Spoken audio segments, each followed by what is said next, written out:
사건 역사야담, 독살. 누구의 음모인가? 소녀는 어머니를 만나러 간다는 말에 기쁜 마음으로 따라 나섰습니다. 하지만 동행하는 하인과 청지기의 얼굴은 어두웠고 의금부라는 현판이 걸린 큰 문을 지날 때는 매우 조심하는 태도를 보였습니다. 귀신 울음소리 같은 신음과 비위에 거슬리는 쾌쾌한 냄새를 맡으며 미로 같은 길을 지나서 일행은 감옥 앞에 도착했습니다. 하인이 안을 향해 아뢰었습니다. 마님, 도련님을 모시고 왔습니다요. 그곳에 얼마 전 갑자기 사라진 소년의 어머니가 있었습니다. 그 말에 감옥 안에 있던 여인이 헝클어진 머리와 피로 얼룩진 옷차림으로 소년을 바라봤습니다. 놀란 소년이 눈을 동그랗게 뜨고 어찌된 일인지 생각할 때 여인은 눈물을 흘리며 외삼촌 말 잘 듣고 공부 열심히 하라고 당부했습니다. 그게 마지막이었습니다. 어머니는 나장에게 이끌려 어디론가 사라졌고 소녀는 어머니의 처참한 몰골에 충격받아 통곡하며 집으로 돌아왔습니다. 소녀는 어머니에게 무슨 일이 있었는지 나름대로 알아보았습니다. 사건은 그 얼마 전인 1589년 8월의 어느 날 일어났습니다. 그날 소년의 외할아버지 윤백원은 딸과 첩이 각기 차려준 보양식을 먹었습니다. 정실의 딸 윤계미치와 첩 보기는 아웅다웅하며 지내면서 윤백원에게 경쟁적으로 아부했는데 그날도 몸이 허약해진 윤백원을 위해 각기 다른 음식을 올린 것입니다. 소년의 어머니 개미치는 몇 달 전 시집갔으나 아버지가 아프다는 소식을 듣고 한 걸음에 달려와 율무죽을 끓여드렸습니다. 어서 드시고 빨리 쾌차하셔야죠. 첩 보기도 이에 질세라 소고기 수육을 드시라고 올렸습니다. 윤백원은 모처럼 기분 좋게 두 가지 음식을 먹었습니다. 평소 사이가 나빠 늘 걱정시키던 딸과 첩이 나란히 정성스럽게 율무죽과 수육을 올린 까닭입니다. 윤백원은 딸과 첩 그리고 서자 윤덕경에게 서로 잘 지내면 재산을 공평하게 나눠주겠지만 계속 싸우면 나라에 바치겠다는 말까지 했을 정도였습니다. 그런데 윤백원은 몇 숟가락 뜨다 말고 먹은 것을 토해내더니 의식을 잃고 쓰러졌습니다. 가족들이 사랑채로 달려와 응급조치를 한 후 의원을 불렀으나 윤백원은 깨어나지 못하고 세상을 떠났습니다. 이로 인해 일이 커졌습니다. 개미치를 눈의 가시처럼 여겨온 서자 윤덕경은 이때다 싶어 개미치가 만든 율무죽에 독이 들었다며 사헌부에 소장을 제출했습니다. 이에 맞서 개미치는 소고기 수육이 문제라면서 그걸 만든 윤덕경 모친인 윤백원 첩 보기를 범인으로 지목하는 소장을 올렸습니다.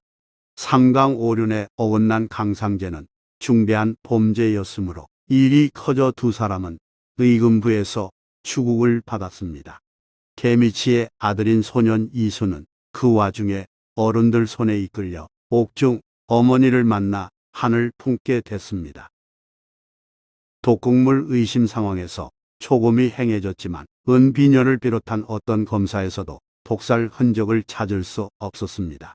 관아에선 개미치와 보기에게 각자 만든 음식을 먹어보라 했는데 멀쩡하니 독을 넣지 않은 것으로 판명했습니다. 그렇지만 사간원에서 재검을 건의하여 실시한 복검에서는 독극물로 인한 사망이라는 결과가 나왔습니다.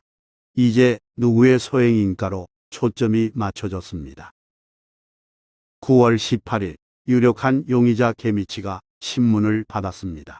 사실 개미치는 아버지 윤백원과의 사이가 그다지 좋지 않았습니다.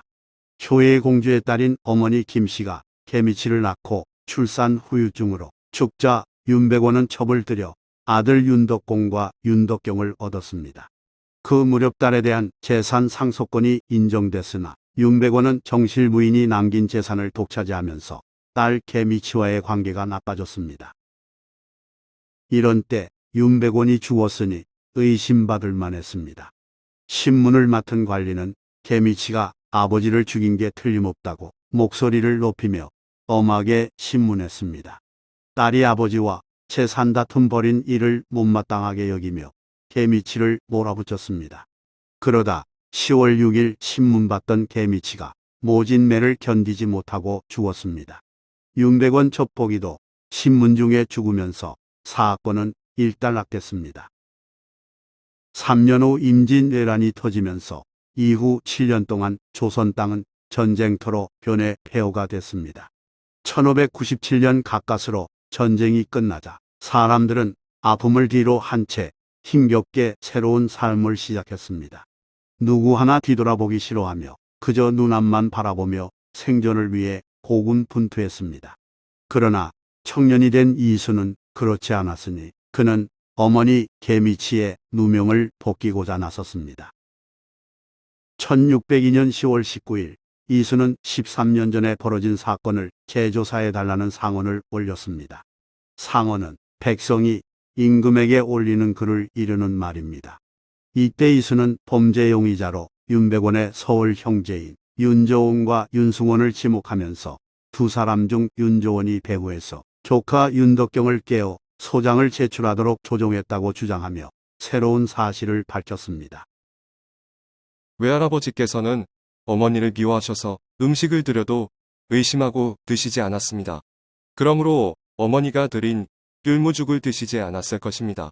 또 초금 때는 독살 흔적이 나오지 않았으며 다만 음식을 드신 직후 혈안간 구토하고 숨을 거두셨기에 독약에 의한 일이라 막연히 의심됐고 이 틈에 윤조원이 어머니에게 누명을 씌운 것입니다. 선조 임금은 이순의 호소에 마음이 움직였는지 재조사를 지시했고 그 결과 놀랍게도 이순의 말이 모두 사실임이 밝혀졌습니다. 옥사를 다시 조명하는 과정에서 윤조원은 형 윤백원에게 재산을 조금만 나눠 달라 했다가 거절당하자 앙심을 품고 조카 윤덕경을 사주하여 소장을 올렸음이 드러났습니다. 죄인 윤조원은 곤장을 맞다 장독으로 사망했습니다. 윤백원의 사망은 몸이 약한 상태에서 더운 날씨로 인한 식중독이 더해진 결과로 여겨졌고 그 원인이 무엇이든 간에 개미치가 독국물로 아버지를 살해했다는 판결은 취소됐습니다. 이로써 개미치의 누명이 벗겨졌고 이순은 하늘을 바라보며 하염없이 눈물을 흘렸습니다. 형식적으로는 재조사에 의한 판결 취소였으나 여기에는 이순의 남다른 노력이 숨어 있었습니다. 이순은 좀 어리숙한 윤덕경이 소장을 제출했다는 점에 의문을 품고 슬쩍 떠보았습니다. 많은 재산을 가진 이순은 윤덕경과 표면적으로 화해하고 금전적 보상을 미끼 삼아 설득하여 진상을 자백하게끔 유도했습니다. 이에 윤덕경은 삼촌 윤조원이 시키는 대로 소장을 제출했을 뿐이라고 말했습니다. 대를 이은 형제 남매에 얽히고 설킨 금전 욕망이 비극의 씨앗이었던 셈입니다. 좋아요 및 구독은 영상 제작에 큰 힘이 됩니다. 고맙습니다.